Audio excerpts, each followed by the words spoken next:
कभी कभी दीवार से भी और कभी कभी टीवी से भी।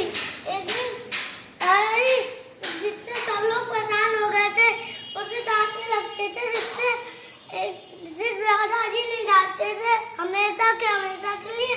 अभी एक दिन वो टीवी से बात करने लगी, जिससे दादाजी ने डांट दिए। तभी वो कहती है ये बात कोई ले आओ, इससे रात को सोती है, जिससे दीदी उसके बाद ले जाती है, जिससे तब वो ठीक आते हैं। तब वो बोलती है तो कुछ भी नहीं बोलती था, बस बोलने की कोशिश करती, फिर भी नहीं बोल पाती, जिससे सारे लोग उसको डॉक्टर के पास ले जाते हैं। डॉक्टर के पास ले आके उसको डॉक्टर लिटाते हैं, तभी उसे कुछ दवाइयाँ देती है।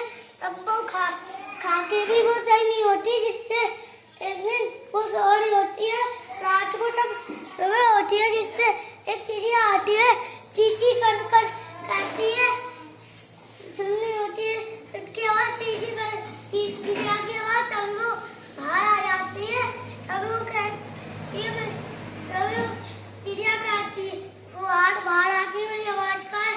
तब वो कहती है मैं तुम्हारी आवाज ले गई थी, तुमने आवाज ले को कहा था, इसलिए तभी वो ले गई थी। तभी उसके बाद वापस आ जाती है, जिससे वो नाटक करने लगती है, फिर से पेंसिल वगैरह, पेंसिल से और अलमारी से और किताब से और टीवी से, जिससे सारे लोग भागते हुए आते हैं, कहते हैं,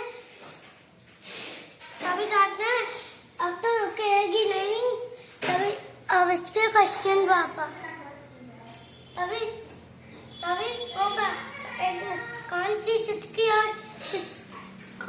किसकी आवाज किससे बातें करती थी, या पेंसिल से, या अलमारी से, या किताब से, या टीवी से, या कौन डांटता था उसको, और कौन हमेशा नहीं डांटता था, और किसने एक बार डांट दिया, और किसने दवाइयाँ दी, उससे भी दवाई खा के सही नहीं हुई।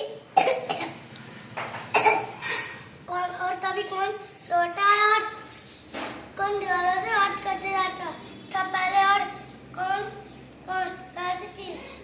चिड़िया आती क्या आता है, और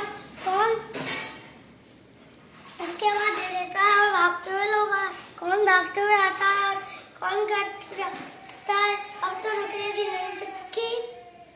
अगर वीडियो अच्छी लगे लाइक करना।